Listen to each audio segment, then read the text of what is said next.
Grand angle. Sur RCI. Merci, midi 45 du théâtre dans le Grand Angle Culture de ce midi. Le comédien et metteur en scène Hervé Deluge va jouer vendredi et samedi prochain la pièce Mea Culpa qu'il a écrite et mise en scène. Hervé Deluge revient sur son dérapage malheureux à Tropicatrium il y a 2 ans, mais aussi sur le désarroi des artistes. Yvonne Guillon l'a rencontré. Hervé Deluge, bonjour. Bonjour. Mea Culpa, le titre de cette pièce qui va être représentée ce vendredi soir et demain samedi est très éloquent. Est-ce une façon de demander pardon? Le titre du spectacle Mea Culpa vient en fait, on va dire entre guillemets, d'une commande de la directrice du théâtre municipal, Michel Césaire, qui m'a proposé donc de travailler sur le thème de cet accident qui s'est produit dans ma vie et pour revenir sur un petit peu, on va dire, les difficultés qu'un artiste local pourrait rencontrer en Martinique. Donc vous ne l'avez pas fait spontanément, c'est elle qui vous a sollicité pour évoquer, on va dire, ce dérapage, cet épisode. Voilà, disons que j'avais la chose en tête, mais je pensais le réaliser plus tard. Mais comme finalement ça m'a été proposé, donc j'y suis allé. J'avais un peu peur parce qu'il s'agit pour moi toujours de créer des spectacles et de faire des spectacles. Même si le thème parle de moi et sort, on va dire, de mon histoire, il fallait que je trouve un angle d'attaque pour que n'importe quel spectateur puisse, d'une part, passer un bon moment, passer un moment de réflexion et en même temps suivre un spectacle, donner aussi certains points de vue. Et je pense que j'y suis arrivé avec l'équipe que j'ai autour de moi. Mais je reviens à ma question initiale, Mea Culpa, ça veut dire pardon. Vous demandez pardon à qui? Je laisse au spectateur, j'allais dire, le soin de découvrir la façon de demander pardon, parce qu'on peut demander pardon de plusieurs façons. On peut dire pardon, je me suis trompé, j'ai cru que le peuple martiniquais, les poètes martiniquais avaient quelque chose à dire. Je me suis peut-être trompé, mais c'est une façon, j'allais dire, ironique de reposer aussi certaines questions de notre identité, de notre volonté aussi de savoir ce qu'on veut faire nous de la culture martiniquaise. Hervé Deluge, avez-vous des choses à dire à l'équipe de Tropicatrium ou plus précisément à certains anciens et actuels dirigeants et collaborateurs? L'équipe de Tropicatrium me connaît. J'ai travaillé à Tropicatrium pendant assez de temps. On a eu des luttes communes, puisque j'ai été à un moment donné, j'allais dire, le porte-parole des artistes quand on avait fait virer une directrice de scène nationale. Et je pense que certaines choses vis-à-vis de mon parcours sont restées, cette idée de vouloir écarter certains artistes et un peu sorti de là. À côté de ça, alors je disais donc que l'équipe Atrium me connaît et je les ai rencontrés, je les rencontre, donc on n'est pas dans quelque chose de... Mais ceux à qui vous en voulez? Ou en vouliez? C'est-à-dire que là, je ne suis plus dans quelque chose d'en vouloir ou pas. Je suis dans l'analyse d'une situation qui ne peut mener les artistes martiniquais qu'à du minimalisme, qu'à du folklore, ou j'allais dire être des quotas dans leur propre pays. D'ailleurs, il suffit de voir que quand on programme les choses, on dit, voyez, il y a ça sur l'année, il y a eu 60% de Martiniquais. Alors qu'on devrait dire, voyez, nous sommes contents d'avoir invité 40% d'étrangers. Donc, rien que de parler dans ce sens-là, on est des fois dans des situations un peu inversées. Les compagnies martiniquaises se sont retrouvées avec une création tous les 2 ans.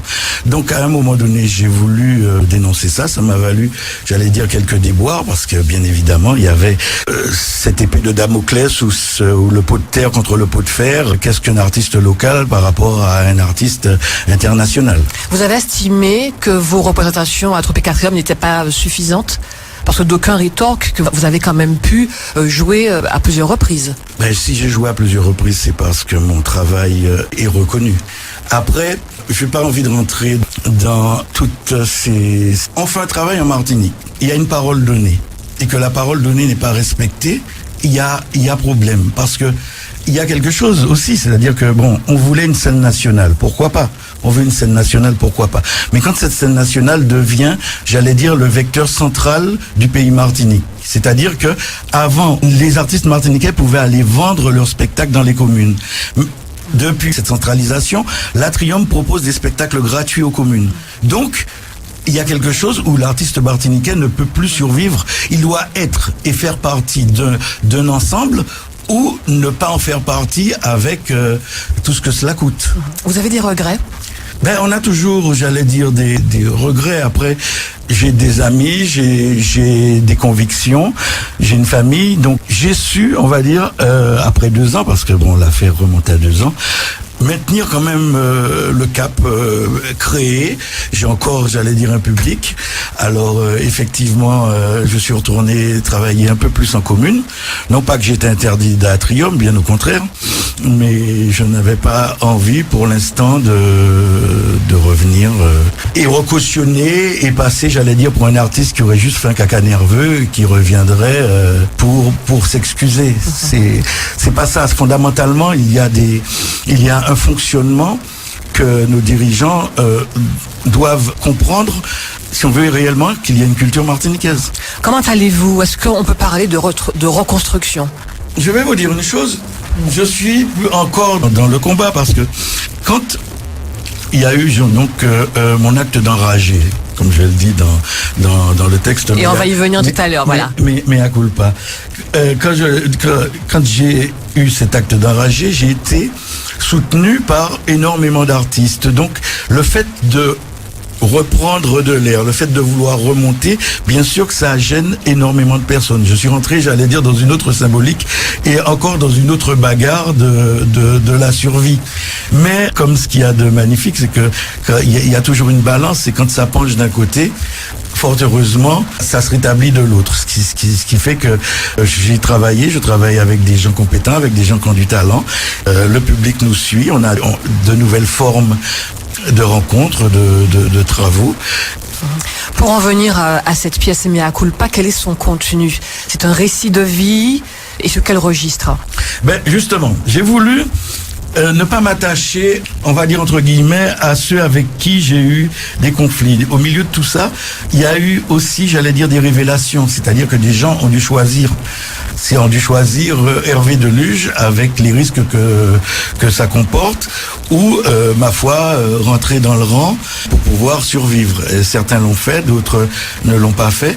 Et j'ai voulu m'attacher et raconter justement plutôt le côté positif, c'est-à-dire les gens que j'ai rencontrés, les gens avec qui j'ai évolué pendant ces 2 ans, les réflexions que nous nous sommes faites, l'idée de vouloir construire ce que j'appellerais les scènes populaires de Martinique, dans le sens d'un consortium d'artistes qui pourrait œuvrer pour une véritable idée de création et d'échange avec les autres, d'échange avec l'extérieur, parce que ce dont nous souffrons, c'est justement le fait de notre insularité et le fait de ne pas avoir de salle pour échanger, parce que ça se passe comme ça dans le monde.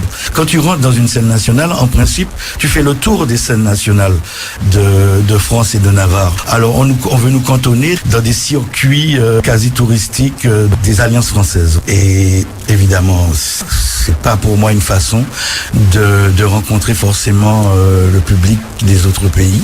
Alors vous avez milité pour que les artistes accèdent à une forme de reconnaissance, puissent vivre de leur travail, vous l'évoquez. Le combat n'est pas terminé, on suppose. Quelle forme ça prend aujourd'hui? Quelle forme ça prend aujourd'hui? Ça prend la forme du spectacle que je vais présenter. Donc, Mea Culpa, ça prend la forme aussi d'autres façons de faire du théâtre. Beaucoup d'artistes font ce qu'on appelle maintenant le théâtre chez l'habitant, qui fonctionne pas mal. Ce qui veut dire qu'il y a un public martiniquais qui a envie d'entendre ces poètes, qui a envie d'entendre des artistes martiniquais. Et quand je le dis comme ça n'est pas ni sectaire ni raciste, mais ça n'est pas non plus, je ne vais pas m'excuser, j'allais dire, d'être un Martiniquais et d'avoir envie d'une culture qui ne soit pas filtrée à chaque fois par des expatriés. Hervé Deluge, merci beaucoup d'être venu à notre micro pour parler de cette pièce Mea Culpa dans laquelle on vous voit. Vous êtes seul en scène ce soir et demain samedi soir, au moins, puisque vous espérez d'autres représentations. Oui. Et puis ce que je voulais dire, parce que j'ai paru très très sérieux, parce que vous m'avez posé des questions très très sérieuses, mais qu'on nous a dit, moi c'est martiniquais, c'est-à-dire qu'on passe de la colère au rire ou à l'estébécoué avec une espèce de forme et de puissance pathos qui fait que voilà, il y a tout ça comme les A et B. Non, moi pardon. Et puis je passe aussi le fait que je reparle de beaucoup de poètes que j'ai rencontrés dans ma vie ou de textes que j'ai joués. Donc je passe à travers tout un melting pot d'états et de choses sur les poètes qui m'ont traversé durant mon existence. Merci beaucoup Hervé Deluge. Merci.